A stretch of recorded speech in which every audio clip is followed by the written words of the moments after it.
Wat een prachtige akoestiek hier in de protestantse kerk van Axel.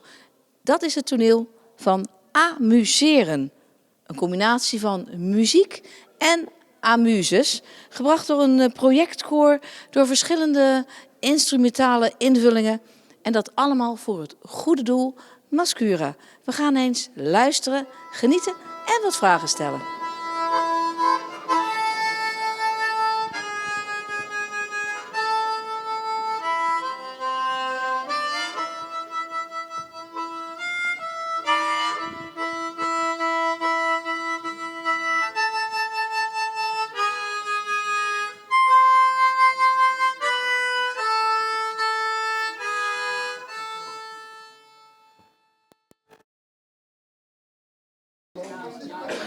Ja, dames, ik heb gehoord dat ik jullie moest hebben, want het is jullie schuld dat het hier zo gezellig gaat worden.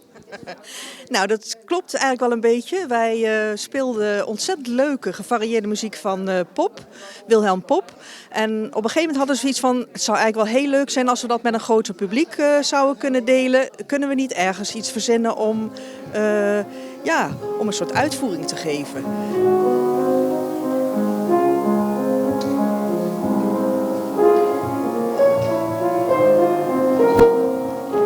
Maar er zijn er vaker concerten, maar deze is dan ook nog voor het goede doel. Hoe zijn jullie daar toegekomen?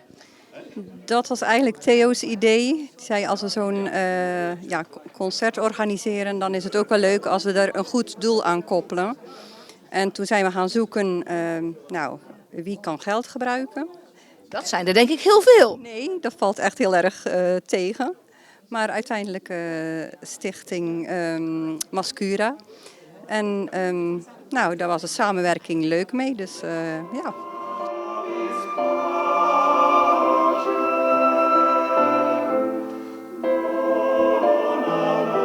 Maar ik zag in het programma ook nog andere instrumenten staan.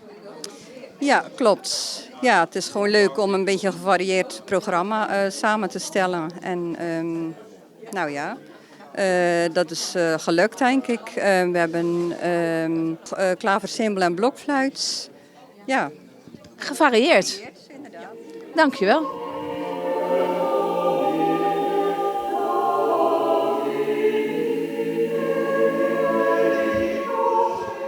Meneer, u zit hier naast een niet alledaags instrument. Nou, vroeger was het heel alledaags hoor. Iedereen had zo'n ding thuis en in de kerk. Klaversymbol ook in de kerk? Ja, natuurlijk, als begeleidingsinstrument voor kantates en zo. En, in de tijd van Bach en daarvoor vooral. Ja, ik denk dan altijd aan grote kerkorgels, maar dat was dus helemaal niet zo. Met kleine ensembles heb je een klein instrument nodig. En daar was dit heel geschikt voor. Het klinkt ook altijd zo lief. Nou, het klinkt ook prikkelend, zou ik zeggen. Bent u zelf ook begonnen met pianoles? Want hoe kom je dan op een klaversymbol uit? Ik heb vroeger een behoorlijk orgel gestudeerd. En ja, later ging mijn vrouw blokfluit spelen. En daar hoort het klaversymbol prachtig bij. Zodoende heb ik les genomen. Nou willen we ook eigenlijk een klein stukje horen. Gaan we doen.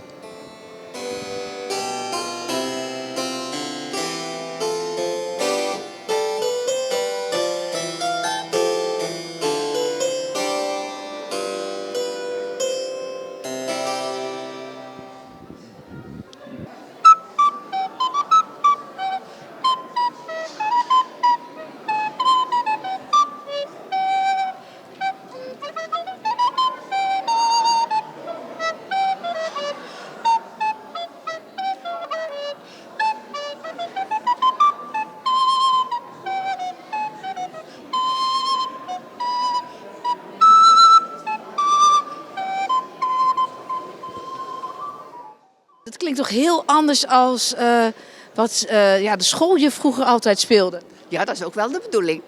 Maar het voordeel van de schooljuf is dat wel heel veel kinderen met de blokfluit kennis gemaakt hebben. Ik denk dat veel mensen daar niet bij stilstaan. Dan denk ik, als je in een orkest wil spelen, moet je trompet leren. Ja, maar niet als je barok of renaissance wil spelen. Hè. Dan heb je de barokinstrumenten nodig en de originele instrumenten. En de blokfluit is een van de originele instrumenten.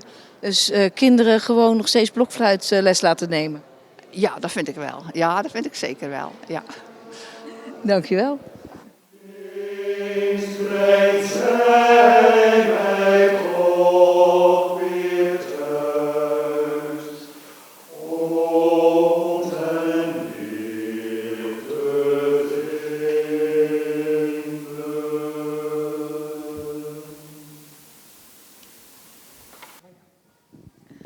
een projectkoor en we zagen u al dirigeren. En bent u standaard dirigent van een gedeelte of hoe moet ik dat zien?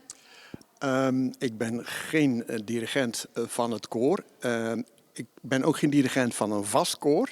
Ik heb in het verleden wel vaste koor gehad. Kleine ensembles.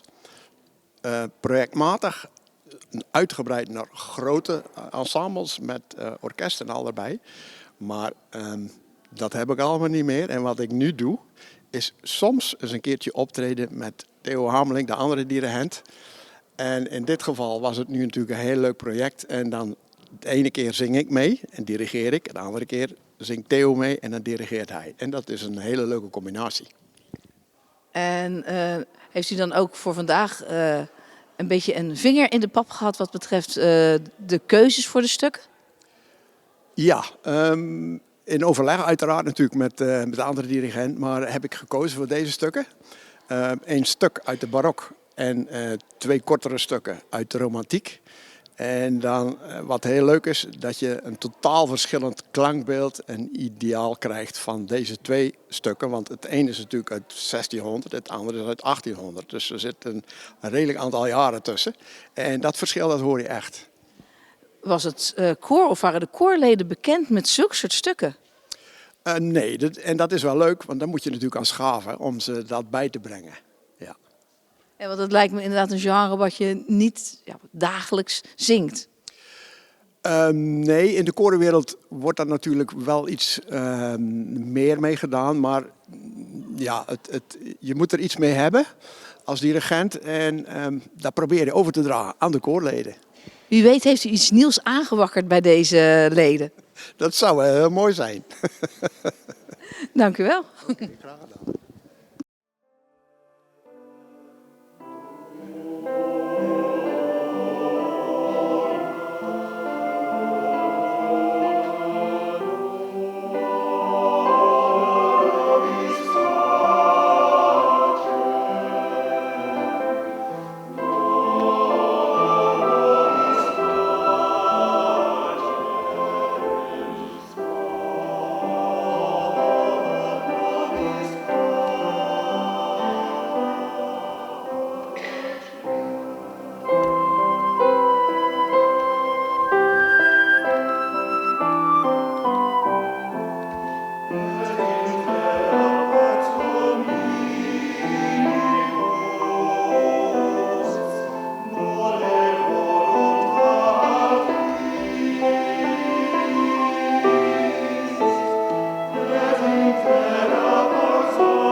Stichting Mascura of Mascura. Zeg ik het nou goed of fout? Het kan allebei, ja. De meeste mensen zeggen Mascura. Eigenlijk is het Mascura, maar ja, iedereen zegt Mascura, dus ik heb het aangepast. Het doel is goed en daar gaat het om. Daar gaat het om, klopt, ja. Nou ja, goed, wat wij dus doen, ik denk dat de meeste mensen het ook wel weten, dat wij dus verrassingen organiseren voor mensen die ernstig ziek zijn, maar ook laatste wensen vervullen. Dus een ambulancewens doet dat ook bijvoorbeeld, maar wij doen dan de andere dingen waar mensen nog wel wat mobieler zijn. Een ambulancewens kan je eigenlijk alleen maar mensen vervoeren met de ambulance en that's it. En wij doen dan verrassingen organiseren voor mensen die nog iets mobieler zijn. En daarnaast ook voor kinderen. Kinderverrassingsdag hebben we ieder jaar en dat is ook een groot succes. En dan echt regionaal. We doen het alleen in Zeeuws-Vlaanderen, ja, dat is ons werkgebied. Hoe leuk is het dan dat er zo'n dag als vandaag is? Wil ik zeggen, u heeft er niet om gevraagd dat ze contact met u zoeken. Ja, dat is fantastisch natuurlijk. Daar moeten we het ook van hebben, want ja, we krijgen geen subsidie of wat dan ook.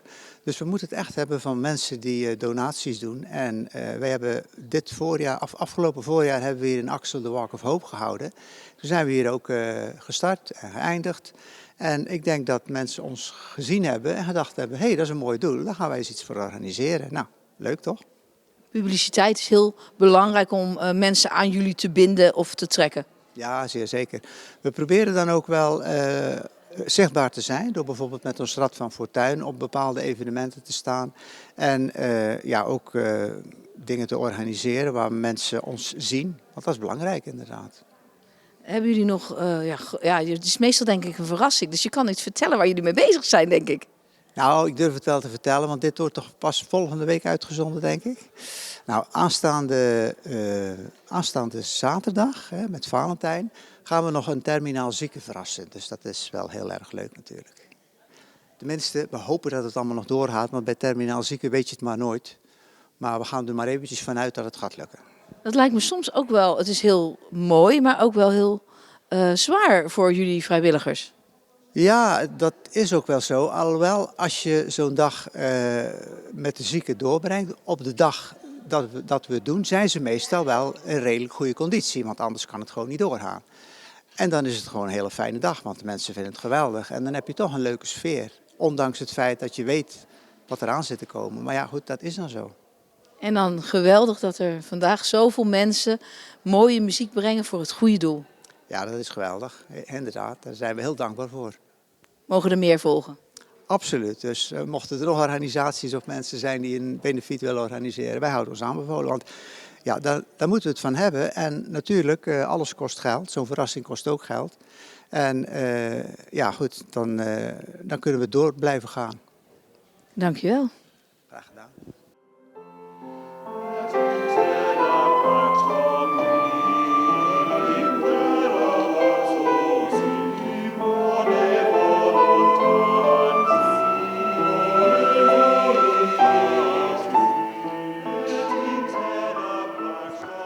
En zo werden alle zintuigen geprikkeld op deze mooie, muzikale en ook lekkere middag in Axel.